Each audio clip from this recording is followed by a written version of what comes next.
Tenemos 27. Ok, acepten el live stream. Buenas tardes, buenos días a todos y todas. Soy Marga Gual-Soler. Esta es la última sesión del curso de Neurociencia y Diplomacia. Algunos de ustedes han estado con nosotros en YouTube todas las 3 semanas. Algunos se conectan por primera vez a esta sesión que va a ser súper interesante y tenemos el privilegio de tener ponentes de primer nivel para hablar hoy del tema de neuroderechos. Entonces, voy a hablar en inglés porque nuestras primeras ponencias van a ser en inglés y después, bueno, vamos a ver un poquito de Spanglish. Yo creo que al final va a ser todo un poco mezclado, pero si cualquier palabra o cualquier idea no se entiende, traducimos sin problema. Usamos el chat y traducimos. Entonces, para ya entrar en materia, que estamos un poquito retrasados, voy a presentar... sorry, I was supposed to switch to English. Okay, sorry. Welcome everyone. I'm switching to English now. This is a bilingual session. We call it in Spanglish, meaning that you can speak in any language that you like, and then we don't have interpretation, but we'll do our best to get the messages across. We are very, very fortunate today to have a very special, very high-level panel to talk about neuro rights. So for our speakers, I'll introduce them in a minute. This course is the first that we know of on neuroscience and diplomacy. We call it neurodiplomacy, and basically tries to bring the worlds of science diplomacy in general applied to neuroscience in particular. We have been exploring issues from neuroethics, neuroeducation, a number of neurotechnologies, and today we are specifically deepening the conversation on neuro rights. And for that we have, first of all, we'll have brief opening remarks from Professor Lidia Brito, who is the director of the UNESCO Latin American Office for Science, which is in Montevideo. Then we'll have Olivier Oulier, who is neuroscience entrepreneur, tech executive, professor, and also has had a number of policy and high-level policy roles. So he has this really unique skill in navigating the different worlds that we have talked about in the course, that they were so difficult to bridge and to connect. And Olivier is currently the president of Emotif, one of the largest brain-computer interface company that we've also talked about that, and you already know, a little bit about Emotif, and you even use those devices for your own research, many of you. Then we have Jared Genzer, who is an international human rights lawyer, and he's the pioneer and the promoter of what they call, and what hopefully will be adopted as, the neuro rights framework, together with Rafael Yuste at Columbia University. They have developed this neuro rights framework for a multilateral system that we are eager to hear all about it today. And then last but not least, we have Senator Guido Girardi, who is the pioneer of, so he's a senator in Chile, the president of the Commission for the Future, and he's the pioneer in introducing neuro rights legislation in Chile, and in a very special moment that Chile is undergoing right now, updating the constitution. So we'll look at Chile as a case study, as the first country that will implement neuro rights in its constitution. So with that, so you don't want to hear more about me, let's give the floor to Lidia and get started.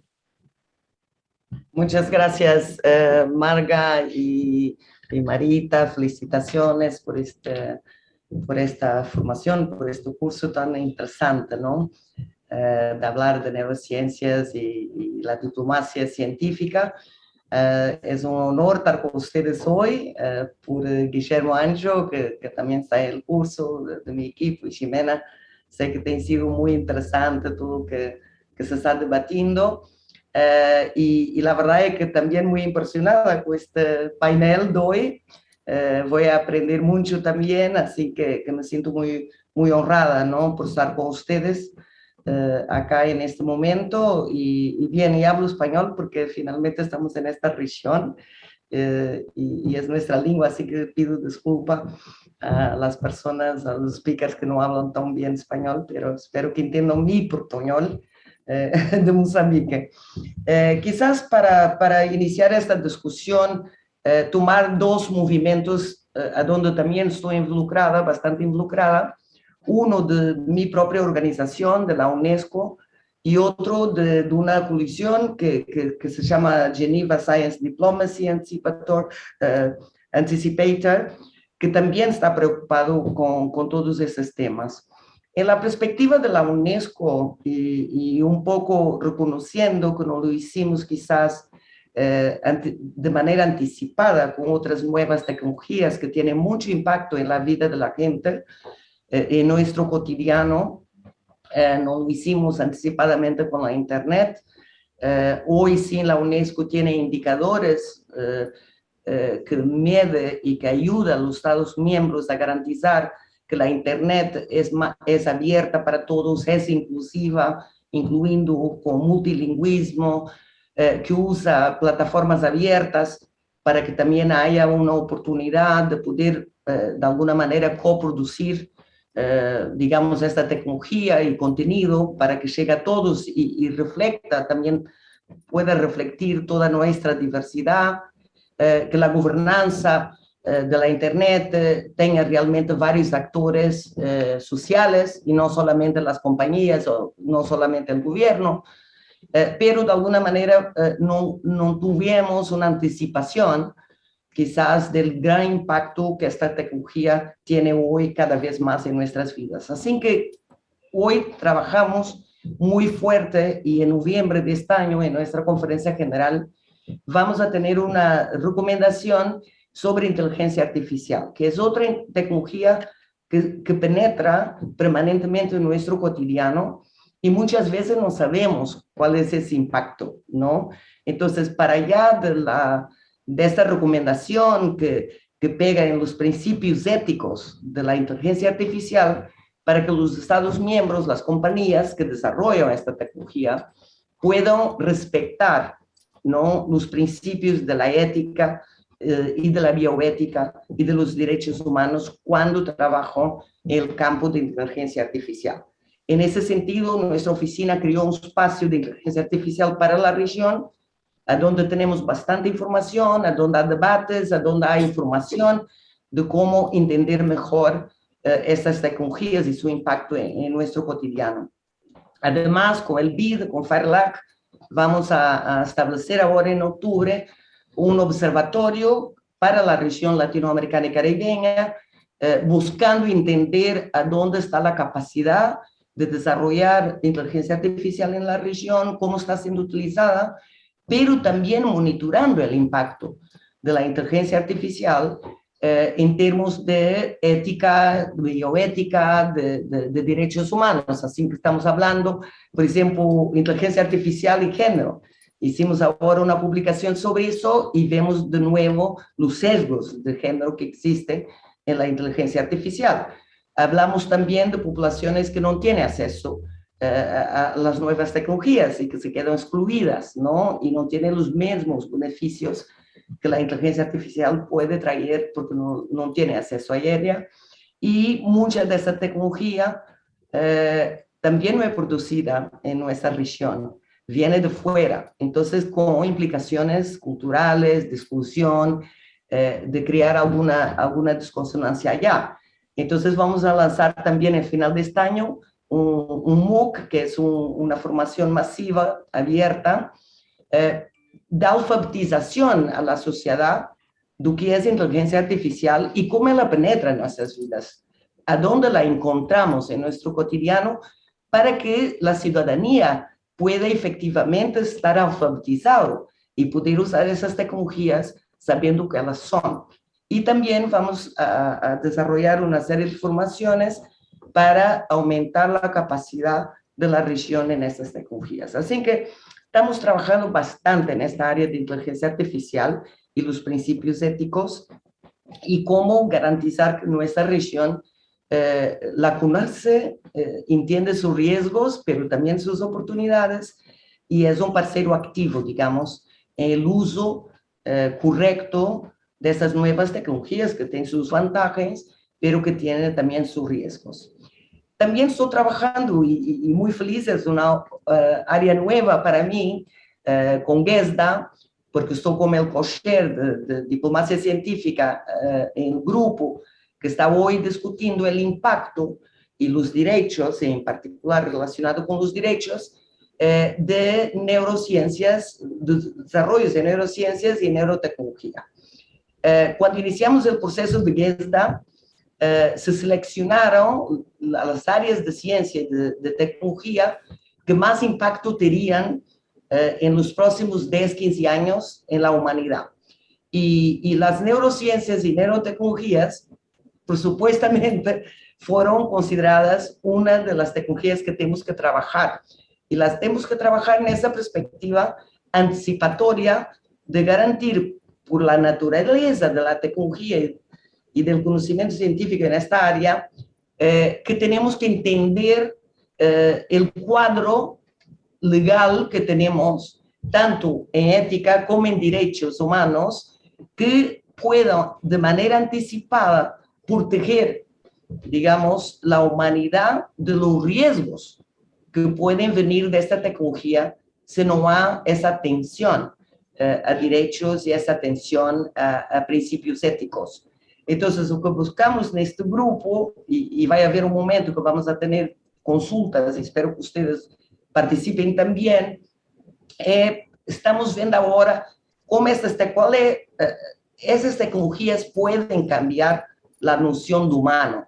Esa es la gran discusión que estamos a tener hoy, con memory enhancement, ¿no? El aumento de la memoria, con la lectura de los datos del cerebro, cómo eso es usado o no, y cuáles son los impactos para la humanidad en general y para la población que está de alguna manera ajena a estos desarrollos, que ni entiende esta tecnología, cuáles son los impactos que puede tener en las sociedades humanas.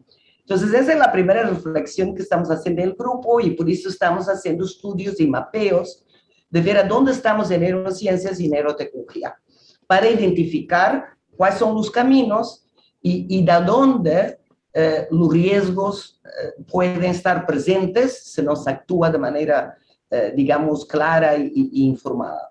Estamos también haciendo un mapeo de todo el cuadro legal de derechos y de ética, de ciencia y tecnología y de bioética, los varios cuadros internacionales que tenemos, incluyendo o que está UNESCO hoy a trabajar en términos de inteligencia artificial, pero queriendo tener este cuadro para identificar a dónde están las áreas que no están cubiertas y a dónde ese riesgo no puede aparecer de manera muy fuerte. Y entonces, con base en esta idea de percibir mejor la tecnología y percibir el cuadro de derechos humanos, de ética y bioética que tenemos hoy en el mundo, a dónde tenemos que cooperar y trabajar juntos, ¿no? Nuestro grupo tiene expertos en neurociencias y neurotecnología, tiene expertos en derechos humanos, tiene expertos en ética y bioética, de ciencia y tecnología, y ahora queremos alargar todavía más el grupo y vamos a tener discusiones inclusivamente más en la sociedad, porque acreditamos que otro pilar de lo que estamos haciendo en este grupo de GESDA, que es cómo trabajar con las sociedades para que sean alfabetizados en esta tecnología. El poder de decisión del individuo pasa por conocimiento propio. No, si yo entiendo o que son estas tecnologías y qué impacto pueden tener en mi vida, yo puedo tomar decisiones de manera individual y de manera colectiva.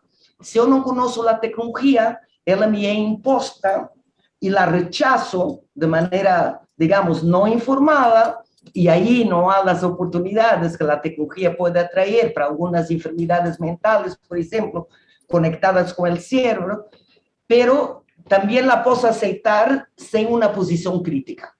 Entonces, lo que nos queremos es sociedades como con inteligencia artificial, entiendan, conozcan la naturaleza de la tecnología, entiendo el impacto positivo y las oportunidades que se abren con esas tecnologías, pero que también tienen sus riesgos asociados y que los entiendan. para que de manera informada y consciente podamos ser ciudadanos, digamos, activos en la construcción de nuestro futuro. Y es en ese sentido, y aquí quizá para terminar, conectando con esta formación, con este curso, es a donde la diplomacia científica vai jugar um papel importantíssimo, e por isso Genzer é sobre diplomacia científica, e por isso em Genzer também estamos falando disso, e Unesco, através de sua recomendação de ciência aberta, aonde põe tanto a colaboração entre Estados na área de criação científica, pero que também habla de la importância de la diplomacia científica en la perspectiva de tenermos visiones comunes, cómo avanzamos, reconocer que también en esta área de neurorights o de derechos, neuroderechos, vamos a necesitar de una gran colaboración, de gran diplomacia científica, para que efectivamente podamos, de manera crítica y de manera inteligente, utilizar y manejar todos los cambios que esas nuevas tecnologías traen a las sociedades humanas y que nosotros como humanos no las tenemos que tener presentes. Así que muchas gracias, espero ter dado un pantallazo de lo que estamos haciendo a partir de UNESCO y también con nuestras conexiones con otros socios que también están a trabajar todo este tema y aprovechar para felicitar al senador Girardi porque Chile tiene dado pasos muy interesantes y estamos muy felices de ver también que América Latina este tema ya está en las agendas de los gobiernos, ¿no? Y de manera anticipatoria, porque ese es el gran punto.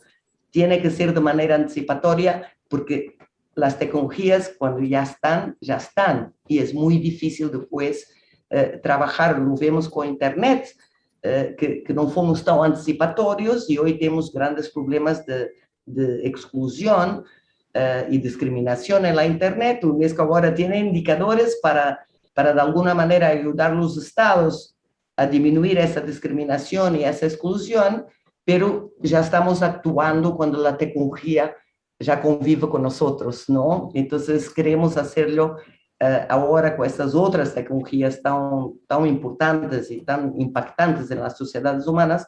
Queremos estar en una posición de anticipación, trabajando claramente con las compañías que las desarrollan, pero con una sociedad de conocimiento informada y capaz de poder decir cómo quiere realmente que esas tecnologías tengan en su vida. Muchas gracias y un gusto estar con ustedes y aquí estaré. Muchas gracias, Lidia. Thank you so much for this big picture introduction. Let's move quickly. I'm looking at time, so I'm just going to ask Olivier to start with the science side. And now you've navigated all of the worlds, but how do we bring together those actors, the science, the industry, and the policy to make the most of neurotech and mitigate the risks before it's too late? Muchas gracias por su invitación. Lo siento, pero no puedo hablar 20 minutos de cerebro en español, entonces me voy a cambiar y hablar en inglés. If you would allow, for starters, I am going to enhance my brain right in front of you right now with one of the oldest brain enhancing technique that has been created and scaled all over the world. Here we are, my brain is enhanced. And by wearing these glasses and enhancing my brain, we can start by discussing whether this is good or this is bad. Enhancing my brain by allowing me to see better. If I live in a dangerous area, will allow me to avoid walking on dangerous animals, to fall. But if you give me a gun, it will allow me maybe to target better. And that is the story of science in general and scientific progress. It is generally developed with the best intentions in mind. And at some point, it's not a matter of if, but more of when that technology is going to be hijacked and will be used for purposes that were not the original purposes. Brain sciences is no exception. if one looks at the history of brain sciences, which starts to be quite long now, there has been so many wrong things that have been done. But how much does that weigh in front of everything that we've learned that has helped people? The one thing that I would like to share with you is a perspective that comes from a professor of behavioral and brain sciences that has then worked for the French government, leading the first ever neuroscience and public policy program at the Prime Minister's office. That turned into an executive at the World Economic Forum, where we worked on public-private partnerships that included behavioral and brain sciences, and who's now still at university, a university professor, but involved in several medtech and brain tech companies. Today, I'm speaking to you as an academic, but also no longer as the president of Emotive. I'm still involved with Emotive, been involved for almost a decade now, but as the co-founder of a company called Inclusive Brains with Paul Barbast. And Inclusive Brains is building brain-computer interfaces in order to allow people with disability to be able to have access to work again. And the inspiration for this was several years ago when the technology of Emotive was used by Rodrigo Ubno Mendes in order to drive a Formula One car with his mind. Today, we want to democratize brain-computer interfaces for those people who are totally excluded from work and from society to be able to leverage the power of neurotechnologies, behavioral and brain sciences, as well as artificial intelligence to have access to employment, and by extension, to be included into society. This is where I am now. I would like to thank my PhD student, Laura Pignatel, who for 5 years worked on her dissertation on neurolaw. And she happens to be the first student in the world who had her PhD co-supervised by a neuroscientist and a professor of law. And where the story begins when it comes to France, neuro rights, neuro policy, as of neuro rights, there is something that the Bar of New York published in 2005. And around the same area, the French government started to question the impact that neuroscience would have on society. France is a very interesting country when it comes to science. France, amongst the one thing that I'm very proud of is that we were the first country to have a bioethics committee that was commissioned directly by the government. And we're talking here in the mid-90s. And after that, we had bioethics laws with a mandate to be revised every 5 years. One could say that 5 years is a very long cycle in order, in light of how technology is advancing and how fast technology is advancing and changing. But for those of you who are involved in policy, who are lawyers, 5 years to revise a law is quite short, actually. The big shift occurred on July 7 of 2011 in France, when France became the first country to change its civil code, its law, by adding a section on neuroscience. The reason this section was added is very interesting and very upsetting at the same time. The very interesting part is that the growing influence in the year 2000 of science, the science itself, what was done in labs, but also those people who were taking science into business. Think about those companies in the middle of the years 2000 who claimed that they would sell lie detection made by neurotechnologies. Those people, in a sense, were very much in advance with respect to the demand, the commercial demand, and those companies failed. I am not sure that if those companies were launched these days, they would fail miserably the way they failed back then.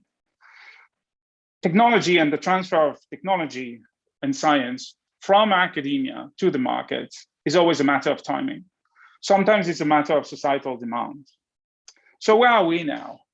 Today, we're in a very interesting area where whatever is happening in the labs can almost instantly be transferred to society and scaled. Whether we're talking about hardware, algorithms and hardware, medtech, biotech, deep tech, you name it, because of the acceleration of not only being able to produce science, to collect data, to scale science, and also the access to funding. From the get-go, whomever is in academia, whether we're talking about a student or whether we're talking about a faculty, they need to be conscious that everything that they're going to do is going to impact society one way or another. Back in 2005, when I studied the first neuroethics university class in France, I was starting it with one of my favorite bioethics and neuroethics quote by Martha Farah from the University of Pennsylvania. And so it goes. Probably the only thing worse than having people successfully reading your mind with brain imaging is having people unsuccessfully reading your mind with brain imaging and thinking that they can't trust that information. And that is part of a problem these days. We've got technology. We've got technology that allows not only to better understand the brain, to understand the brain in a way that is unprecedented, and to do it at scale. Yet, at the same time, we got a bunch of people who take pieces of information from science and technology and pretend or think they can do a lot of things.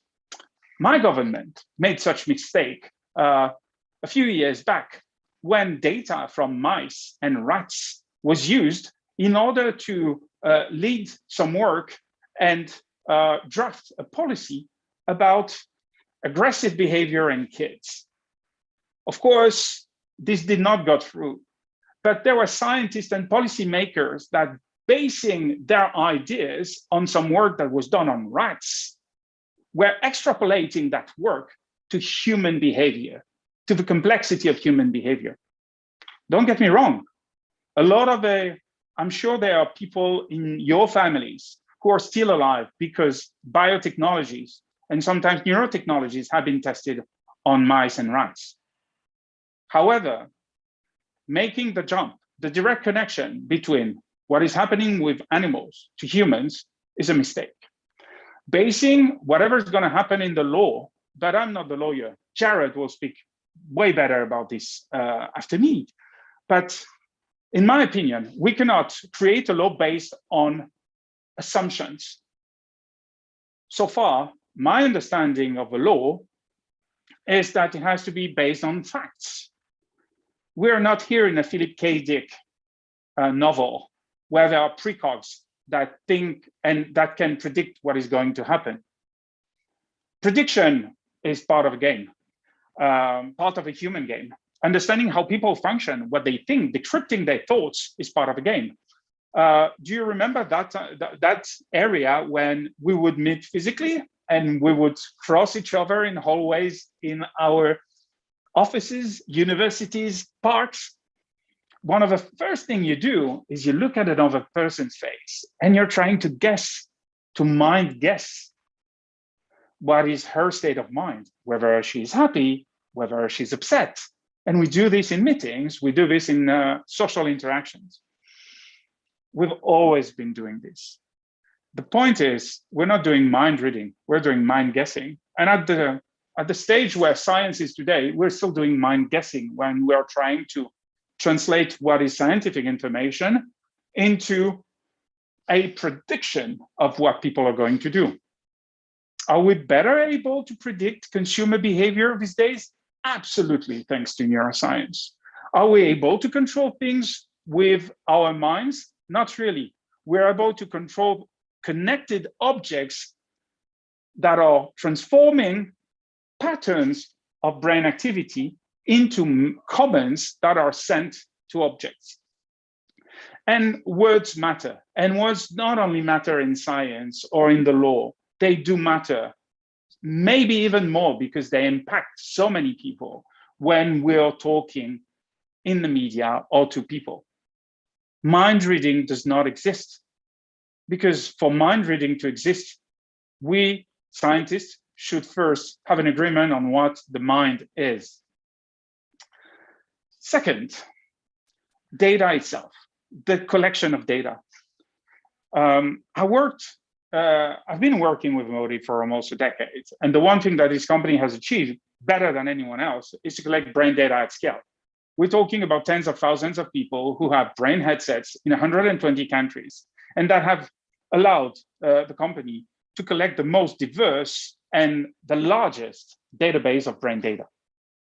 What does that entail? It entails that there are not only rights for people, but we have duties as companies, scientists that have access to this data. This data has been collected in an anonymous fashion with a double acceptance and volunteering process. Today, this data does not allow to identify a person. Will it in the future, based on brain data, will we be able to, based on anonymous brain data, to identify someone in the future? Maybe. I'm not saying yes, I'm not saying no. The one thing that I learned as a scientist turned entrepreneur is I don't make predictions. When I'm telling you where will the industry be in 5 years, I have no clue. Who would have thought 5 years ago that the entire world would be amazed by pigs having brain implants or monkeys playing Pong with their minds because it's displayed on the internet, ignoring absolutely that these things had been done almost a decade ago. Because this is also the part of that is important, is how do you contextualize some of the scientific advances with respect to when they were made and when someone is smart enough to collate them, to put them together and to publicize them. Creating some anticipation, creating some fantasies, and also not discussing, and that is part of the problem we all have, what is actually happening and the gap between what science can do and what the regulators are going to allow. Is it possible today to drill a hole in someone's head? Absolutely. It's been for years, and it's called neurosurgery. Is anyone allowed to do it because they have a drill at home and the neighbor's brain? Absolutely not. My goodness. Was it allowed 20 years ago to record brain activity or electric activity in people's brains? Yes, it was, provided that you would have a right agreement from the people whom you recorded data from the legal authorities, from the ethical authorities, so on and so forth. Was everyone able to do it? No, that's a big change. Today, yes, you can order a brain scanning device or brain sensors, to be more accurate, on the internet, have them delivered to you and sent to you. And you can use them provided that people would agree for you to put those devices on their brains. And that is a big, big difference between brain technology and many other technologies. Of course, it would be easy for me to avoid the conversation and not address the elephant in the room by saying, hey guys, you know, those things that we carry in our pockets at the moment are better predictors of our behavior than any brain-computer interface. But it's not the fact that this is the case now with our phones that we don't have to think about what is going to happen in the future. This is what the OECD have been doing for several years now. The National Academy of Science in the US, in many countries, what is happening now on neural rights is necessary. And the fact that we got a body such as UN allowing to bring experts to engage in public-private conversations on issues that are likely to impact, we don't know on which timescale, but they will impact the way we function, is absolutely necessary and needs to be supported. The one thing that might be counterproductive is to wave the ghost of Orwell in 1984, or those very too rapid transfer from what is happening on animals to humans, or anything that is kind of catchy that we see in the news. We got to be realistic about what can be done now and how we can build the legal, ethical, and to a certain extent, this is, as individuals, also important, the moral frameworks that go with the advance of technology. From a data protection point of view, neurodata is like every other data. It's a bunch of ones and zeros. They need to be protected. No more, no less than gene data, for instance. But there is one thing that is very different when it comes to neuroscience data. That genetic data somehow encountered in the 90s is all the fantasies about brain reading, mind reading, you name it, prediction, what people are, what people are not, that we heard about genetics, that we're hearing about neuroscience at the moment. Now, the fact that most of what we hear in terms of brain decoding is a fantasy at the moment does not mean that tomorrow is not going to become a reality. If someone had told me 10 years ago that a dear friend of mine would drive a Formula One car with his mind only thanks to a device that can be ordered on the internet, I would have never believed it 10 years ago. If you had told me 5 years ago that one of the hottest trends in terms of funding in the startup industry, in the tech industry, is neurotechnologies, my goodness, I would have never believed it. Two possibilities here. I'm a very bad predictor and reader of a market. All those things are going really, really, really fast. I think it's a combination of both. But at the end of the day, what the problem is, and we've seen that with genetics, we've seen that with the nuclear physics, and now with quantum computing, is the fact that some people tackle a problem without putting around the table not only the right experts, but those people who can make others communicate and speak to each other. And this is where science diplomacy is so important. Because you can put all the experts you want on each neurotech, on each brain imaging technology, on neurobiology, etc., with the policymakers, with the media, with the investors, if there is no one that can make these people talk to each other, it's going to lead nowhere. And this is why I really, thank Jared for what he's doing and all the people involved in the effort on neurorights, because they are collecting information, they are gathering information and creating dialogue amongst people who generally are not, maybe are talking to each other, but not on these topics. And this is something that should not be a one-off. Part of a problem with what happened in France with the revisions of the bioethics laws in 2011 is that the law and the part of the law that is dedicated to neuroscience should have been updated 5 years after, should have been updated in the round that is happening at the moment. But there are other, I don't know whether we can call them hotter topics, but topics that politicians are more interested in, that society might be more interested in. At the moment, the revision of the bioethics laws in France is more focused, the conversation both amongst parliament members and government, but also in amongst the general public, is more about procreation and parenthood and all these very important questions as well. And very little is happening on the neuroscience front, despite the progress. There is hope, because there is an effort between the European Commission at the moment involving the OECD on something that is related to neural rights. And I think that I'm going to stop here with one ask. And that ask is, whenever you think about technology doing something that you find intrusive, think about what is our responsibility as individuals in opening this pipeline of data, in sharing information, in letting, sometimes where we don't have the opportunity to realize it, but letting our behaviors being influenced. Because at the end of the day, paraphrasing Martha Farah and her fear of people not decoding brain sciences and brain activity and yet being able to interpret how the brain works. My main problem at the moment is also the fact that this is what manipulates us. Questions, surveys. I would love to know how many of you, when you are discussing a topic, when you're talking to your fellow scientists, academics, politicians, lawyers, are not referring to surveys and polls saying 44% of people are for or against.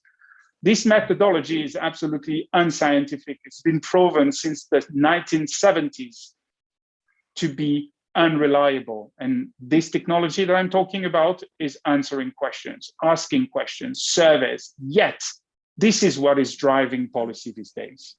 This is what is driving a lot of decisions, even at the corporate level, strategic decisions, on something that basically is based on what people say. And there is a gap between what people say and what they do. I spent my entire scientific and part of my business career developing instruments and tools that could measure it. And for starters, we should not be concerned about neurotechnology and support any neuroright effort because 60+% of people are concerned about it because this data is to be dismissed. It's just because it's the right thing to do. We got new science, we got new findings, and we got new markets. And the ones that are going to survive at the business level are the ones who are going to respect not only the data, the rights, but people in general. We've seen it in other sectors. If a business is bullying people, it will take time. If not playing by the rules, they will die. In an era where people have access to information, have real power to put pressure on the private sector, only those, maybe I'm a bit naive, but there are examples, recent examples, only those who will play by the rules will survive. Now, when it comes to neurotechnology, neurorights, the rules are still to be written to a certain extent. And this is why I will stop here and look forward to hearing from my friend Jared and this amazing initiative that he's leading. Thank you so much for your attention. Thank you very much, Olivier. I think you gave us more questions than answers. So that is fantastic because now all our, I have to say that we have more than 15 talks. It's the first time that the chat is silent. And I was worried there was some malfunction, but actually they all, I saw their faces and I could see that they were listening. It's just that they probably are processing. So I would encourage all of you before we turn to Jared to really try to answer some of these questions, because it's not only for the policymakers, it's not only for the lawyers, it's not only for the diplomats to think about it. It's, as Olivier says and Lydia said, it's for society. And how do we regulate or legislate something that hasn't happened yet? How do we regulate the possibility of something? And so, yeah, you're thinking hard. I see that. Okay, perfect. So let's now move to Jared. The floor is yours. Please answer all of those questions from Olivier. Well, good morning. Thanks, Marga, Olivier, and everyone else. Good to be with you. So I come at this as an international human rights lawyer based in Washington, D.C., and with Rafael Yuste at Columbia and several others, we've recently founded a new nonprofit organization called the Neurorights Foundation, and we are getting up and running. The whole dramatically expanding field of neurotechnology that has come out of initially the Obama Brain Initiative and then European and global initiatives in countries like France and China and South Korea and Japan, among many others. I think raises serious questions about how far behind we are.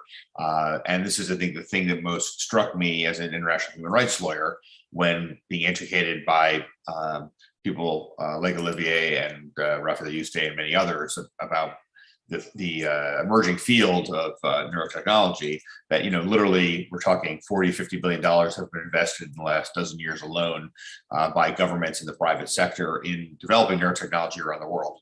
And yet we literally have no international human rights framework to govern this. At the national level, we have no national frameworks to govern this. Chile, of course, is far ahead in trying to put one in place. And we have although there have been lots of people involved in the field of neuroethics, there is no universally agreed upon set of self-governing standards for companies and investors in developing neurotechnology. And so all of these things collectively is what led us to create the Neuro Rights Foundation. And I think, when you look back in recent history, since the adoption in 1948 by the UN General Assembly of the Universal Declaration on Human Rights, that document has been a moral beacon of sorts to provide both inspiration and aspiration, and a common set of values and ethical guidelines for governments, corporations, and individuals. From the Universal Declaration, there are now 9 international human rights treaties that have been, multilateral treaties that have been adopted. For one example, the International Covenant on Civil and Political Rights is a multilateral treaty adopted in the 1970s that now more than 173 countries on Earth, covering 90% of the world's population, have signed and ratified. And this has led to many more treaties on topics like torture, disappearances, racial discrimination, the rights of women, children, and people with disabilities. And it's the most widely translated document in the world into now more than 500 languages. At the same time, of course, the human rights landscape has evolved enormously since the Universal Declaration was adopted. And our present world threatens human rights violations that obviously nobody was thinking of in 1948. And in particular, neurotechnology, or methods to record, interpret, or alter brain activity, even has the potential to profoundly alter what it means to be human. And this is, of course, because the brain is not just another organ of our body, but the one that generates all of our mental and cognitive ability. All of our thoughts, perceptions, imagination, memories, decisions, and emotions are all generated by the orchestrated firing of neural circuits in our brain. And for the first time in history, we're facing the real possibility of human thoughts being decoded or manipulated using technology. Neurotechnology can undoubtedly already has and will have tremendous potential to improve the human condition and advance our species, but also because it's so transformative, it raises fundamental human rights challenges that were never envisioned by today's international human rights treaties. And as a result, these treaties can't offer the robust and comprehensive rights protection that the neurological world requires. And instead, today's era calls for a new protection framework to be developed, and this is how we are all talking about the concept of neuro rights.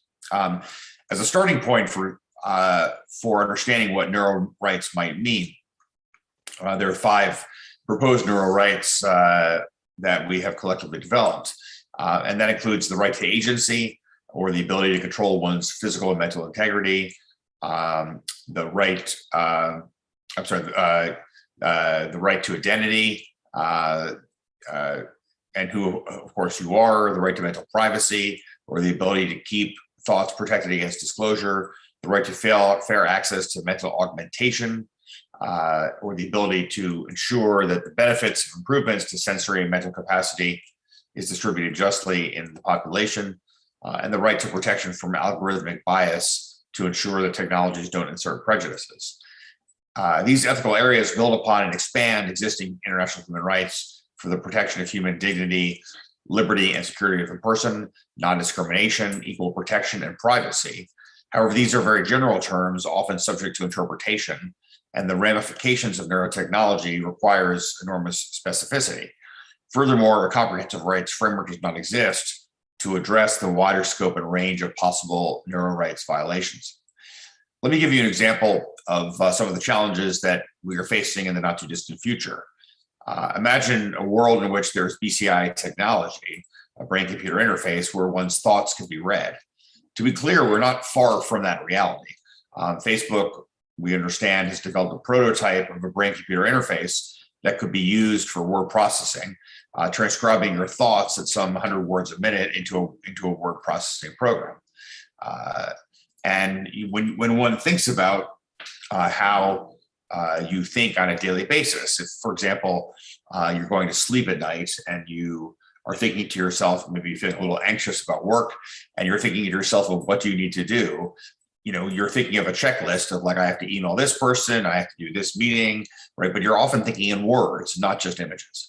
And so if those thoughts could be transcribed, how would this impact criminal law?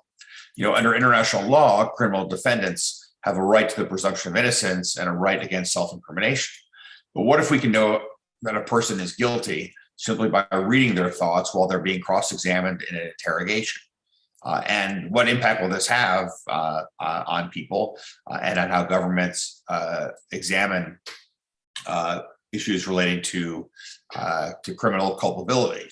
Is it possible that populations in the not too distant future will say to their governments, well, if you can know whether the person is guilty or innocent, not just from evidence being put forward, but you can read the person's thoughts, perhaps we should allow the police to require a person to wear a brain-computer interface when they're being interrogated. And what would this mean for the elimination of the presumption of innocence?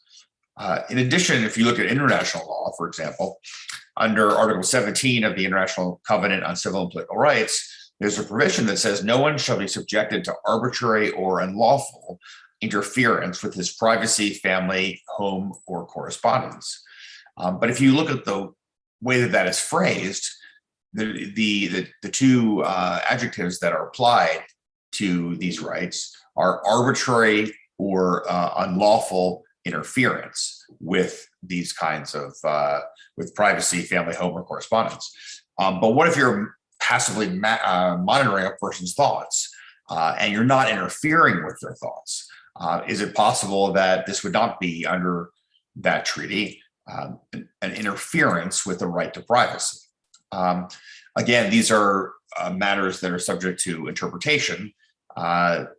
Treaty bodies that monitor the ongoing adherence of states to treaties that they have signed and ratified interpret different provisions of law. So, for example, Article 17 has about a 20-page general comment, as it is referred to, that provides further detail about how to interpret the idea of an arbitrary or unlawful interference with privacy, family, home, or correspondence.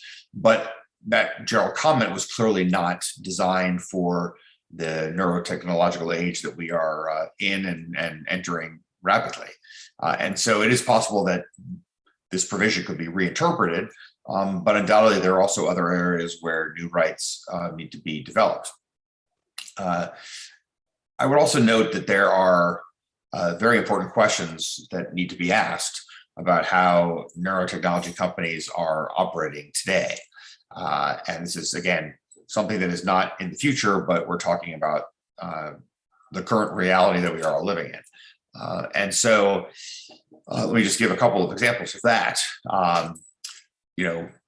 One of the questions that I think needs to be asked by companies that are collecting data in an anonymized way is, how is it possible that a person can give informed consent to share their anonymized brain data when the company receiving that data can't explain what that data might show in the future about the person, or that in fact in the future, even if it had been anonymized initially, from the brain data itself, it might be able to be connected back to them. Second, how do we feel about neurotechnology companies collecting brain data and then having buried deep in the contracts that they have with users that they have the right to sell that data to anyone they want to?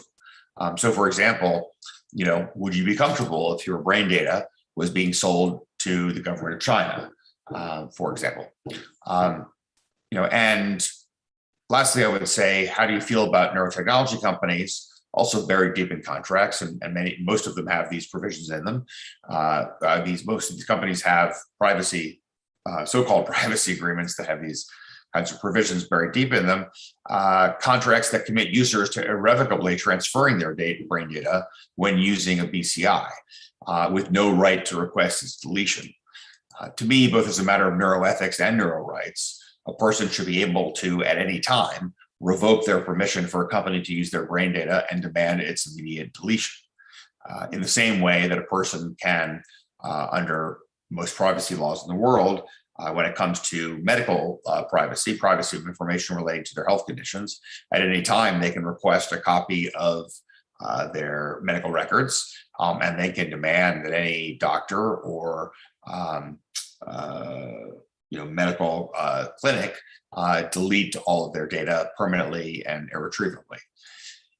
So delivering neural rights to the world will require bold leadership, new institutional architecture, and focused strategies.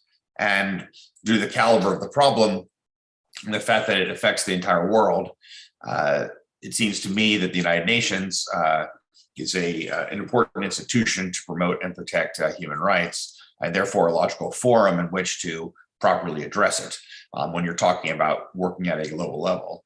And in addition, the UN can, of course, be involved in both taking short and long-term solutions to help generate momentum for protecting neural rights. Let me now share with everyone my screen so you can see in a single page how we are thinking about this. Let's see. Can everyone see this slide? Marga, can people see this? Yes. Great. So this is, again, just a set of ideas that came out of the article that Rafael Yuste and I and another colleague published earlier this year on neural rights in the age of neurotechnology. This is how we are thinking about how at the UN level these kinds of actions can be undertaken. And so what you see here is in the upper left, when you're talking about leadership, it needs to really begin with the Secretary General of the United Nations, Antonio Guterres. And of course, there are roles to play for the UN High Commissioner, for the UN treaty bodies and UN special procedures, governments, and the private sector. I'm pleased to report that in fact, we held a first ever meeting at the UN organized by the Office of the Secretary General just about 10 days ago now. And it included a number of outside private experts as well as a range of UN agencies. And so the first discussion was a very robust exchange of views and ideas. And I think it's quite clear coming from that discussion that there's a general recognition about the need for the UN to rapidly advance efforts in this field.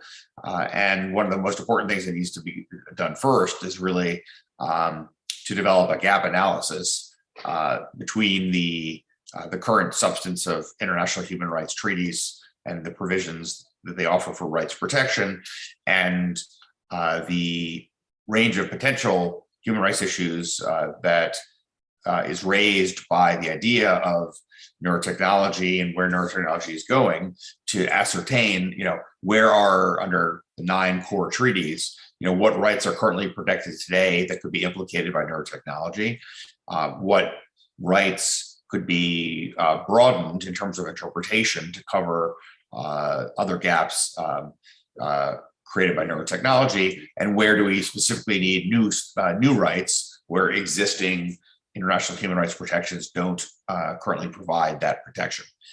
If you look at the lower left, and we talk about institutional architecture, one of the things that our article discusses is the need for special advisors to top UN officials that really have expertise in these fields.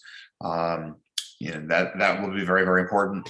We recommended to the Secretary General of the UN that he create a high-level panel on neurotechnology, neuroethics, and neural rights to really not just bring experts, outside experts, and various UN agencies together, but also to have a mechanism for wide public consultation and engagement with various hearings, as well as the solicitation of the views of people from national governments, from the private sector, both companies and investors, and from civil society groups.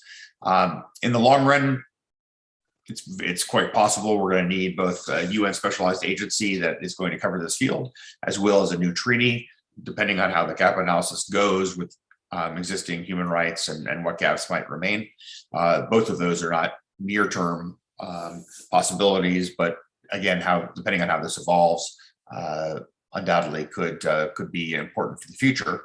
And then under strategies, again, as I've been discussing, I think that there needs to be the high-level panel. There needs to be a framework for understanding how neuro rights should look at the international level. And then lastly, as I was mentioning a little bit earlier, there needs to be best practices developed for national legal and regulatory frameworks to ensure that the kinds of rights protections that I'm talking about are embedded in the legal requirements that companies should be required to meet.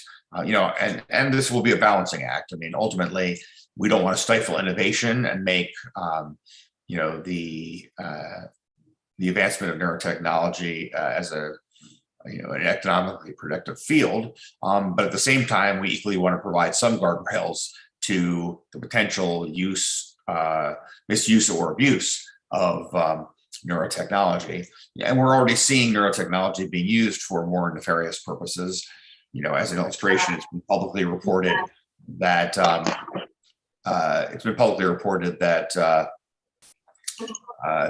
for example, in China, there's experimental technology being used to monitor children's concentration in schools, so the teachers can access in real time, whether or not they're concentrating based on BCIs the children are being required to use. This is also being used in Chinese factories as well. And again, having these kinds of uses of BCIs raises obviously serious privacy and human rights concerns. So, I think that the bottom line is that the technological challenges facing our world are really unprecedented. And, the rapid development of neurotechnology is occurring in a vacuum of regulation in nearly every international organization and country.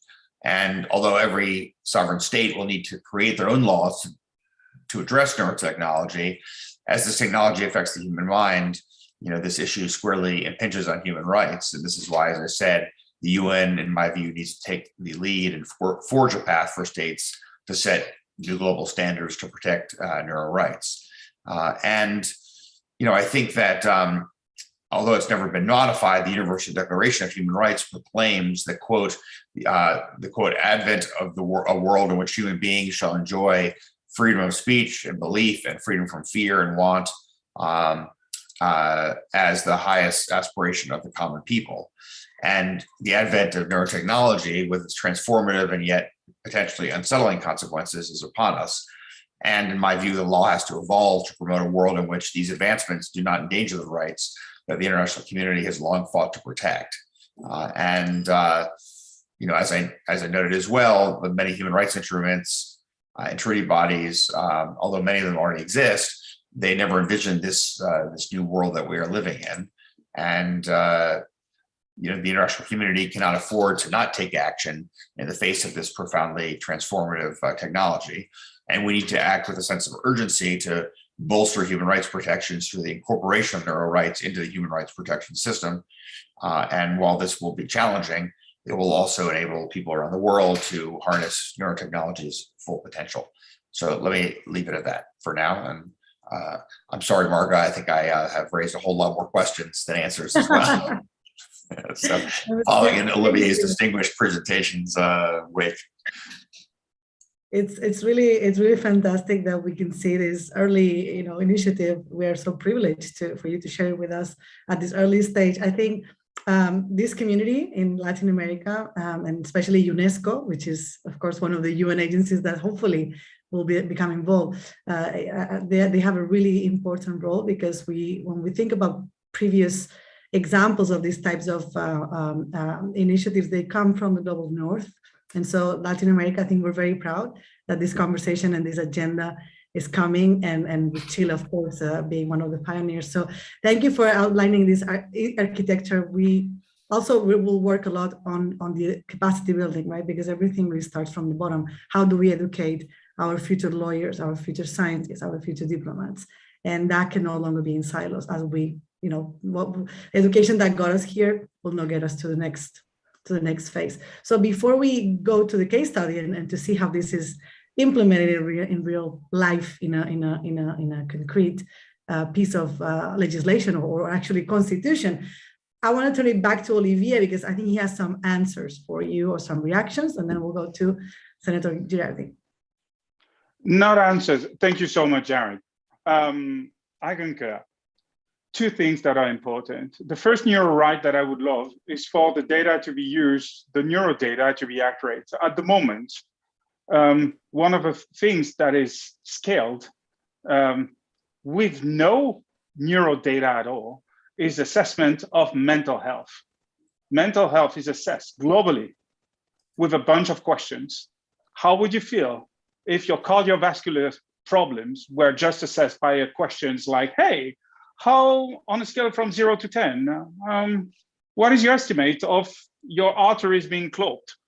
Or on a scale from 0 to 10, do you think you're at 0, not tired at all, or 10, your heart is tired? And I think that is also one right that people should have, is for good data and good assessment, because the damage this assessment of mental health is doing at the moment at the personal and the professional level is huge. The second point I would like to bring is focusing on the brain itself is a mistake. A brain on its own is absolutely useless. If you take my brain, I give it to you, you will not know anything about me.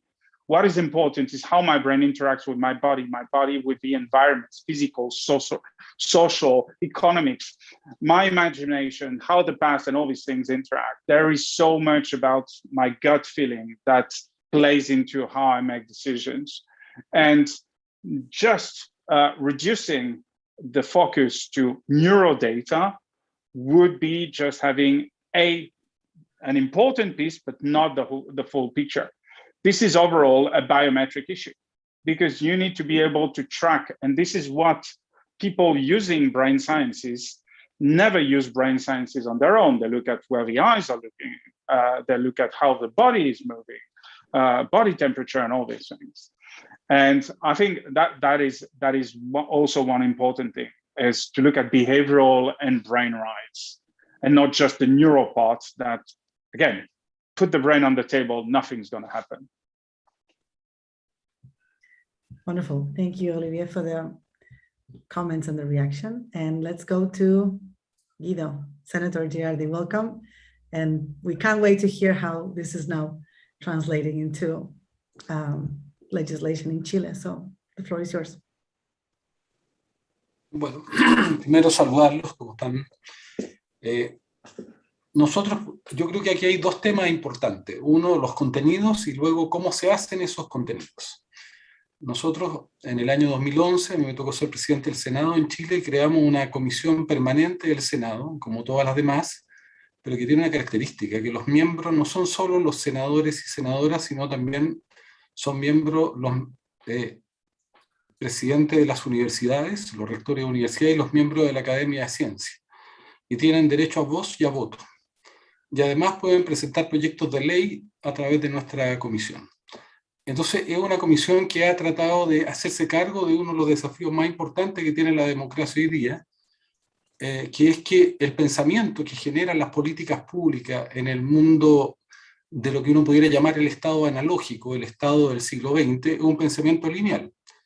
Porque es evidente, el Estado está configurado por los actores de los partidos políticos, de los congresos, de los gobiernos de turno y la burocracia que polulan en esos espacios. Eso fue razonable para construir lo que podríamos hablar de una inteligencia colaborativa para la revolución industrial, para la segunda revolución industrial, que era lineal, pero no es abarcativo, no tiene la complejidad para enfrentar los desafíos del siglo XXI. Y tenemos un problema de obsolescencia de todo el chasis institucional del siglo XX. Yo diría todo el chasis institucional, desde la manera de pensar, desde la manera de educar. Los colegios y las escuelas están educando para el siglo XX, y las universidades no hacen más que reproducir el siglo XX, con un pensamiento desde la especialidad compartimentalizado. Son pocas universidades que hoy día están entendiendo la necesidad de tener estructuras de pensamiento colaborativo, asociativo. de construir sistemas complejos. Bueno, lo que nosotros fue tratar de hacer eso, y la idea era tener un pequeño laboratorio de innovación social para que junto con actores de la sociedad civil, el mundo intelectual, el mundo universitario y el mundo de los decisores pudiéramos ir elaborando instrumentos de política. Una experiencia que nosotros hicimos, algunos la conocen, fue la ley de etiquetado, esta ley de los sellos negros, de la comida chatarra, que dice alto en, y si tiene sello no puede tener publicidad, no puede venderse en los colegios, no puede tener animaciones. Era la idea de enfrentar unos mayores problemas que tiene la humanidad, una de las pandemias silenciosas que mata más gente que el COVID, pero es silencioso porque es parte del modelo neoliberal, es parte del modelo del consumo. Bueno, esa ley nosotros logramos llevarla, a primero aprobarla y que la tomara la Organización Mundial de la Salud y FAO, y luego ya la pudimos hacer en México, en Uruguay, en Perú, se está haciendo en Argentina, en Israel, y se está haciendo en Canadá. Hemos logrado difundir una idea que salió desde Chile, justamente de este espacio colaborativo con la ciencia chilena, con las organizaciones de la sociedad civil chilena. Ese es un ejemplo interesante. Luego, en este momento tenemos más de 600 académicos intelectuales trabajando en líneas estratégicas, que van desde transformar a Chile en un país que pueda desarrollar la minería verde, potenciar el hidrógeno. Chile tiene el desierto más irradiado del planeta, de política satelital y espacial. Tenemos una comisión que está modelando futuros, cómo son los futuros posibles, porque vamos a vivir un mundo cambiante, un mundo a una velocidad que nunca habíamos vivido, que no tiene capacidad de tener previsión, a menos que se trabaje en la posibilidad de definir futuros posibles. Solo decir que la inteligencia artificial y la robótica va a reemplazar la mitad de los empleos en los próximos 20, 30 años. Entonces, ¿cómo se entiende la sociedad? ¿Qué vamos a hacer? ¿Cómo se van a definir las políticas públicas, la seguridad social, cuando las personas no tengan trabajo o no tengan contrato fijo, porque van a ser reemplazados por plataformas tipo Uber que van a ofrecer trabajo por tareas, pero sin contrato y sin seguridad social? A lo mejor es bueno ya separar la seguridad social de tener un trabajo. Bueno, son desafíos que nosotros tenemos que ir mirando. Y tenemos, una de las comisiones que tenemos que es muy importante, además de estas 15 yo les señalo, es de inteligencia artificial. Nosotros elaboramos una estrategia de inteligencia artificial para Chile. Porque aquí lo que no está en cuestión es que la inteligencia artificial es la principal tecnología que el ser humano ha creado. Pero como toda tecnología, es aquella que nos representa las mayores oportunidades. Sin tecnología de inteligencia artificial la humanidad no va a sobrevivir, no va a poder alimentar a toda la población, no la va a poder transportar, vestir, pero al mismo tiempo es la que representa las mayores amenazas. Esto es más poderoso que la energía nuclear, que puede ser usada para la salud, para desarrollar energías limpias, pero también puede destruir a la humanidad. Por lo tanto, lo que se trata es de regular los usos, no de prohibir las tecnologías. Y lo que nosotros hemos intentado justamente es tratar de comprender de qué manera se puede garantizar que esta super tecnología que el ser humano ha creado, la más importante, la más poderosa, sea usada para la democracia, para el bien de la humanidad, que sea usada con criterios de igualdad, de equidad y de desarrollo integral y de protección de la salud del planeta. Entonces, esto no es fácil. Ahora, a partir del Congreso del Futuro, yo le decía, nosotros todos los años hacemos un encuentro con más de 100 de los principales intelectuales y científicos del mundo. Esto nació, Olivier, de una idea que tuvimos con Edgar Morin. Yo trabajo con Edgar Morin hace 30 años, un francés, que es mi maître, mi maestro.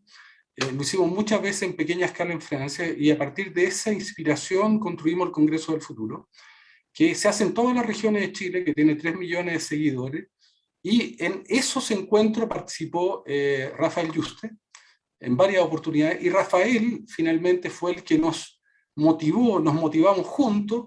Piensen siempre que nosotros somos un laboratorio que une la ciencia mundial, eso es el Congreso del Futuro, con la ciencia latinoamericana, la ciencia chilena, con la sociedad civil chilena y con el Parlamento de Chile, el Senado. Es un punto de intersección.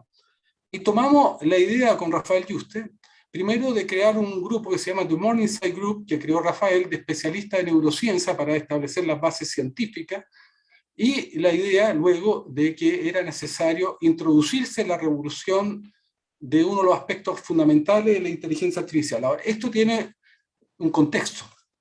¿Por qué es importante esto? Porque si uno mira el siglo XX, el poder político, el poder geopolítico, el poder económico, social, cultural del siglo XX, ¿cuál fue? Fue el petróleo. Que fue capaz de dominar y de controlar el petróleo, fue quien tuvo el poder geopolítico del siglo XX. Ahora, el petróleo tiene una característica, que es una energía vertical, elitista, está en algunos lugares. Y ese mundo estaba acompañado de toda una industria que era también vertical, y de comunicaciones que eran verticales, el teléfono, la televisión. Entonces, lo que nosotros tenemos que entender es cuál es la geopolítica del siglo XXI. Ya no es el petróleo. La geopolítica del siglo XXI, al igual que fue en el siglo XX, el combustible. Pero ¿cuál es el combustible del siglo XXI? Son los datos. Interesante. Entonces, ¿cuál es la disputa geopolítica si se trata de controlar los datos?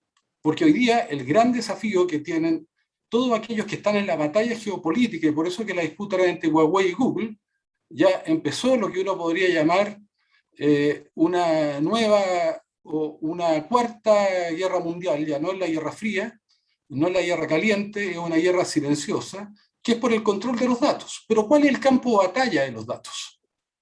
El campo de batalla de los datos son los cerebros de los seres humanos. Así como el petróleo se extraía de pozos petroleros y la lucha era por el control de los pozos petroleros, en el siglo XX, y por eso la guerra de Irak, que fue una falsa guerra de ir a buscar, sino fue una excusa para controlar los pozos petroleros. Bueno, hoy día el problema es mucho más complejo, porque los pozos petroleros son los cerebros de todos los seres humanos. Y ese es el campo de batalla en que se va a desenvolver la geopolítica. Y en qué están todas las plataformas y todas las instituciones que están en esa lucha geopolítica descarnada en lograr capturar nuestro cerebro. ¿Y qué significa capturar nuestro cerebro? Es entender que el recurso más escaso que tiene es la atención. Porque la atención es la vía de llegada a abrir justamente la posibilidad de extraer datos, de usar ese combustible y luego el producto que es la inteligencia artificial para modificar las conductas. Entonces, luego, además, los motores del siglo XX eran motores a combustión, que fueron motores estáticos, que no cambiaron mucho durante muchos años, que son los motores que, usando esa energía, movilizaron la sociedad y la economía. Bueno, hoy día los motores son algoritmos, pero los algoritmos tienen otra característica, son evolutivos, y además se hacen a partir de la investigación en neurociencia. De hecho, la reforma más importante en la que participó un francés que se llama Jean LeCun, francés canadiense en realidad, fue el deep learning, el aprendizaje por reforzamiento. ¿Y qué es esa tecnología? ¿A partir de qué se hace? Se hace a partir de todos los avances que hizo la neurociencia en la corteza visual. La corteza visual permitió entender el funcionamiento, de qué manera disponer las funciones matemáticas, y generó este salto gigantesco en la inteligencia artificial que fue el deep learning o aprendizaje por reforzamiento. Es decir, aquí hay una simbiosis entre datos, una sinergia, control de datos, conocimiento de neurociencia, porque ambos están generando yo diría un desarrollo exponencial. Los datos están aumentando al doble de un año a otro. En el año 2012 hubo casi la misma cantidad de datos que en toda la humanidad pasada, pero hoy día los datos están aumentándose. El combustible, a diferencia del petróleo, que era estático, evoluciona a espacios gigantados, y con Internet de las cosas vamos a tener un tsunami de datos, es decir, un tsunami de combustible. Y la inteligencia artificial ayuda al desarrollo de la neurociencia y hace que los algoritmos sean cada vez más potentes. Tenemos una inteligencia artificial que debe progresar ahora 100 veces de un año a otro, en 10 años va a progresar 1.000.000 de veces de un año a otro, y por lo tanto tenemos que entender que ese es el mayor desafío de la humanidad. ¿Cómo se usa eso y cómo protegemos entonces, si el campo de batalla del cerebro, cómo protegemos la indemnidad del cerebro para que eso siempre sea usado para el bien de la humanidad? Entonces con Rafael Yuste, él nos planteó la alerta de que ya había neurotecnologías que podían justamente leer el cerebro directamente, ir a la última frontera, que podían leer sentimientos, emociones, inconscientes, y si se puede leer el cerebro directamente, entendamos, la privacidad ya hoy día no existe, la privacidad fue un accidente en la historia de la humanidad, pero esto era la transparencia total del humano. Y si se puede leer los cerebros, entonces también se puede escribir dentro de los cerebros, y se pueden poner pensamientos, emociones, historias de vida, que no son de uno, pero que el cerebro las va a vivir como si fueran propias, a lo mejor sin saber siquiera de que son experiencias de diseño creadas en forma externa. Bueno, por eso, eso mismo también puede ser usado para resolver problemas de salud, puede ser usado para resolver problemas que tienen que ver con Alzheimer, que tienen que ver con patologías como Parkinson, o incluso esquizofrenia, o problemas de daño de procesos neurodegenerativos. Entonces, a partir de eso, con Rafael, y a partir del trabajo que hicieron este colectivo, porque Rafael Juste es el director del proyecto BRAIN, que fue designado por Obama para establecer el cableado del cerebro humano, dirige cerca de 700 centros, coordina a nivel mundial de neurociencia. A partir de la información que ellos elaboraron, nos juntamos con todas las universidades chilenas, las más importantes, la Universidad de Chile, Católica, con sus rectores, presidente de universidad, con todas sus facultades de medicina, de ética, y tomamos la decisión de que el camino era crear un nuevo derecho humano. Porque en 1948, cuando se crea la Declaración Universal de Derechos Humanos, evidentemente nadie suponía siquiera que había esta posibilidad. Y nosotros establecimos la Constitución, en el artículo 1 de la Constitución, este neuroderecho de proteger la indemnidad del cerebro. ¿Por qué? Porque lo consideramos un derecho humano. Pero además presentamos una ley. Ya la reforma constitucional se aprobó en el Senado de la Cámara de Diputados, yo creo que el próximo mes va a transformarse en ley, y además presentamos una ley. ¿Por qué? Para implementar eso. Ahora, ¿qué hace la ley? Primero define qué es lo que son neurotecnología, qué es lo que son interfaces, pero establece un mecanismo de regulación. Y como yo soy médico, y además soy autor de la ley de donante universal de trasplante, tomamos esa idea, y tomamos también la idea de la ley de etiquetado, los sellos. Entonces estamos trabajando junto con las universidades y expertos y científicos que están vinculados a la neurociencia, pero no solo desde la programación, sino también desde las comunicaciones, abogados de ética. Hemos constituido un equipo de trabajo de cerca de 60 personas, donde estamos reflexionando cómo se regula esto. Entonces, lo que estamos, creemos, porque esto es nuevo, no hay institucionalidad para regular esto. Entonces nosotros lo tomamos desde la perspectiva de salud. Y lo que estamos haciendo es un sistema de registro, parecido al que tienen los medicamentos. Cuando tú registras un medicamento, lo registras en la FDA, en Chile, en el Instituto de Salud Pública, tú estableces al momento de registrar el medicamento cómo se va a usar. Si tú, o un dispositivo médico, si usas un termómetro para medir la temperatura, solo tiene consentimiento tuyo. Si tú tomas un paracetamol, solo requiere consentimiento de la persona. Pero si vas a tomar antibiótico, ya requiere un consentimiento adicional, que es un médico, o si vas a usar un dispositivo médico como un marcapaso, requiere de otro tipo de consentimiento. No basta el consentimiento, pero además el registro establece los usos. Tú no puedes usar un medicamento en función de un uso distinto al que registraste. Entonces lo que estamos pensando es establecer un sistema de registro para todas las neurotecnologías. Y que esa neurotecnología, toda neurotecnología que tenga impacto sobre el cerebro, sobre el sistema nervioso central, sobre datos cerebrales, bueno, va a tener que tener un registro. Y en el registro se van a establecer sus usos. Y en el registro se van a establecer si, por ejemplo, basta con el consentimiento solo de la persona, o requiere de consentimientos adicionales, o está lisa y llanamente prohibida, y además va a definir sus usos. Entonces va a venir una empresa y va a tener que, igual que un medicamento, registrar su neurotecnología, y después vamos a fiscalizar que efectivamente el uso que dicen que tiene es ese. Pero además se regula el uso de datos, es decir, de qué manera se van a usar los datos. Porque el gran problema acá es el uso y la captura de los datos. Piensen que toda la estrategia de las plataformas y de las redes sociales es la captura de datos y, por lo tanto, el control de la atención.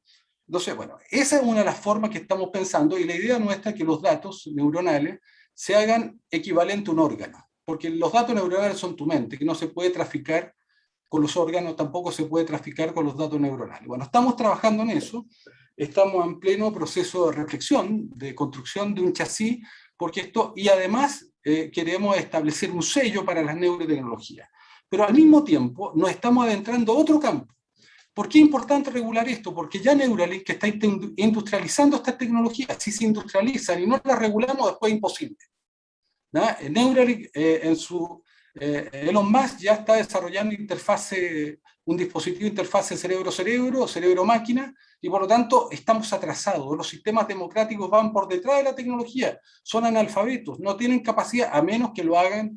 En este caso nosotros nos estamos reuniendo con los científicos no solo chilenos, con intelectuales no solo chilenos del mundo entero, para poder generar un centro de pensamiento. Entonces, ya hay interfaces de Facebook que tú te pones un casco y ya puedes escribir en el computador solo con tu pensamiento, o ya se han desarrollado tecnologías que aumentan las capacidades neuronales. Eso puede ser muy riesgoso, porque si logramos desarrollar una neurotecnología que aumente 1000 veces, 1000 puntos más de coeficiente intelectual, quiere decir que van a haber seres humanos, como plantea Yuval Harari, que van a ser una casta privilegiada respecto a otros que van a ser totalmente minusválidos respecto a sus capacidades intelectuales. Bueno, todos esos temas tienen que ser decisiones de la sociedad. El segundo tema es lo que planteaba Lidia. Nosotros estamos entrando también a ver cómo regulamos las plataformas y las redes sociales. ¿Por qué? Porque el mundo que vamos a habitar a futuro es el ciberespacio, es el mundo virtual, y ese es un territorio desregulado. Pero además quienes controlan ese mundo ya lo colonizaron. Nosotros además presentamos una ley para hacer que el Internet sea un derecho humano y para que sea un servicio básico. ¿Qué quiere decir servicio básico? Como el agua, como la electricidad, como el alcantarillado, obligatorio. Tiene que tener todo acceso a eso. Y si no tiene recursos, tendrán que haber subsidio del Estado. Igual, Chile casi tiene 99% de conectividad, agua y alcantarillado y electricidad. Queremos que el 99% de los chilenos igual tenga conexión a Internet, que sea un derecho, porque no estar en Internet es estar fuera del mundo. Pero vamos a habitar otro territorio, y ese territorio hoy día está colonizado por las plataformas chinas y por las plataformas americanas, que son un nuevo imperio. Y luego Google privatizó Internet, tenemos que democratizar Internet, o los accesos a ese nuevo mundo. Tenemos que hacer que los datos sean un bien público de la humanidad, porque quien capture los datos va a tener todo el control geopolítico del futuro, del punto de vista militar, cultural, económico, social, y tenemos que regular las plataformas. ¿Por qué? Porque las plataformas se están interviniendo en nuestros cerebros, porque las plataformas están usando mecanismos neurobiológicos para capturar la atención. Yo, Olivier, no sé si conoces a Sébastien Boller, que es un científico francés, que es editor de una revista francesa. Periodista, sí, es un periodista también. Sí, pero acaba de sacar un libro muy interesante que se llama Le but humain y le sens de la vie, que tiene todo un planteamiento que es muy interesante, que es que nosotros tenemos mecanismos neuronales primitivos que condicionan, que son los mecanismos de sobrevivencia, que te liberan dopamina o usan los circuitos de refuerzo o de recompensa para que tú comas, para que te reproduzcas, para que tengas estatus, para que tengas información, porque eran recursos escasísimos que permitían la sobrevivencia. Pero hoy día, justamente lo que están haciendo las redes sociales es usar esos mecanismos y el circuito de recompensa para condicionarte a tener una dependencia de la dopamina, o sea, una cierta adicción a estar conectado, a tener estatus, a querer comer siempre más, a querer siempre tener más poder, y por eso que los grandes valores que mueven en la sociedad son más crecimiento, más poder, más jerarquía, y eso es lo que nos está destruyendo. Es decir, nosotros, los mecanismos de sobrevivencia hoy día son nuestras principales amenazas. Después apareció el neocórtex, que fue capaz de satisfacer todas esas necesidades que antes eran escasas, pero nuestro sistema primitivo sigue impulsándonos a querer cada vez más estatus, cada vez más hipersexualidad. Por eso que hay videos pornográficos, por eso que uno quiere tener miles de amigos, porque forma parte del refuerzo, por eso que uno quiere más like, quiere más retweet, porque ahí está el estatus, ahí está la popularidad, que fue un factor de sobrevivencia fundamental. Entonces, ahora estamos pensando cómo regulamos las plataformas, estamos pensando un sistema de registro también para las plataformas, y estamos pensando también utilizar un sello como el alto en, alto en azúcar, alto en grasa, alto en calorías, alto en, y que signifique el derecho a saber de, por ejemplo, a todas las tecnologías y a los videojuegos, establecerle la obligación de un sello de advertencia. Ahora, hace 2 semanas atrás tuve una reunión muy interesante con el NIDA, el Instituto Norteamericano de Dependencia de Droga, con Nora Volkow, con un grupo muy importante de neurocientíficos del mundo entero que están trabajando en temas de dependencia. Porque ese es un tema. Nosotros tenemos que entender que aquí estamos construyendo un modelo adictivo, estamos siendo rehenes justamente, o están tratando de transformar a nuestro cerebro en rehenes de las plataformas, y tenemos que liberarlo. Bueno, estos son parte de los desafíos que tenemos. son desafíos apasionantes porque evidentemente para todos nosotros el poder reunir a los principales neurocientíficos, intelectuales, filósofos del mundo entero es un privilegio, pero la idea nuestra es hacer lo mismo que hicimos con la ley de etiquetado, o sea, poder avanzar en esta ley. La semana pasada tuve una reunión con el secretariado del director de Naciones Unidas, que está muy interesado en ver lo que estamos haciendo. Hemos tenido reunión con la comunidad de parlamentarios del mundo entero para un poco ir difundiendo esta idea, pero el gran desafío de la humanidad, este no es un desafío de un país, este es un desafío global, porque el ciberespacio no tiene fronteras. Yo creo que si nosotros no regulamos esto, vamos a ser súbditos. Porque lo que están haciendo estos nuevos imperios es transformando en súbditos, es reemplazar al humano. Y ahí yo estoy de acuerdo con Lidia, porque aquí no solo está en discusión un tema geopolítico, de control, de poder. Acá lo que está en discusión es la continuidad del humano, porque si ustedes leen a los principales ideólogos que están detrás de Google, de Facebook, en Silicon Valley, por ejemplo, Peter Thiel, que fue el creador de PayPal, que es uno de los más influyentes, o Ray Curso, el que creó la Singularity University, ellos plantean un mundo sin sociedad, plantean un mundo sin Estado, sin leyes, solo regulado por la tecnología. Son hiperindividualistas, son seguidores de Ayn Rand, que yo recomiendo leerla siempre, que fue una gran filósofa, pero que es libertariana. Entonces hay una ideología de control. Son monopolistas, dicen que no tiene que haber competencia, por eso que Facebook y Google no aceptan la competencia, y los chinos están haciendo lo mismo por su parte. Entonces aquí tenemos un gran problema político. ¿Por qué? Porque yo pienso que está terminando la era del capitalismo de mercado, en lo que señaló hace años atrás Margaret Thatcher en 1980, dijo no hay sociedad, no society. Solo el mercado va a regular, hay que reemplazar la política y a los políticos por los consumidores, reemplazan los ciudadanos y el mercado reemplaza la política y es el mejor asignado. Pero cuidado hoy día ya no es el mercado el que reemplaza, hoy día lo que reemplaza son los algoritmos, es la inteligencia artificial que está reemplazando a los humanos, en un mundo optimizado. Ya están hablando de jueces con algorítmicos, de parlamentarios que se han reemplazado por robots, ya 2/3 de las decisiones de bolsa económica las toman algoritmos, y una parte importante los americanos, imagínense, eligen sus parejas por Tinder. Hasta el amor se transforma en una optimización matemática. Cuando los seres humanos le entregan hasta el amor a las máquinas, bueno, yo creo que estamos en un problema. Entonces, yo creo que tenemos que construir una sociedad humana. No digo que todo lo que han hecho los humanos sea bueno. Creo que los humanos hemos destruido al resto de los seres vivos, creo que tenemos que repensarnos, pero acá está en discusión algo mucho más allá. Yo creo que los transhumanistas, que son los que se están apoderando de las tecnologías, porque piensen, ¿quién está yendo a Marte? No es Estados Unidos, son los transhumanistas, porque detrás de esa plataforma hay una visión ideológica. ¿Quiénes están desarrollando la inteligencia artificial, los nuevos avances en biotecnología, en nanotecnología? Son ellos. La tecnología es el poder del futuro y está apropiando. Entonces, yo por lo menos creo que una acción democrática es justamente generar un equilibrio, una simetría de poder, y que las democracias justamente recuperen el patrimonio del futuro, el liderazgo del futuro, recuperen la ciencia para la humanidad, los datos para la humanidad y la inteligencia para la humanidad también. Y por lo tanto, yo soy un pro tecnología, pero un pro tecnología libre, libertaria para el desarrollo y no para el control.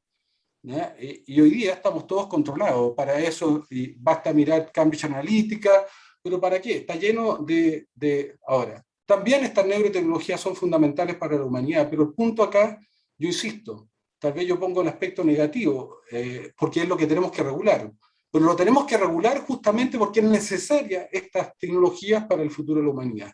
Pero tenemos que garantizar que su uso sea siempre un uso pro libertad, pro equidad, pro humano. ¿Cuál es la diferencia cuando hace unos 100 años, los periódicos, cambiando los títulos y cambiando las palabras que utilizan y cuentan cuántos periódicos se venden? Algoritmo, 100 años. Lo que han cambiado es la automatización y la velocidad. Pero lo que ocurre que es tomar la data para cambiar la estrategia, es lo mismo principio. Lo que ha cambiado se puede automatizar y puede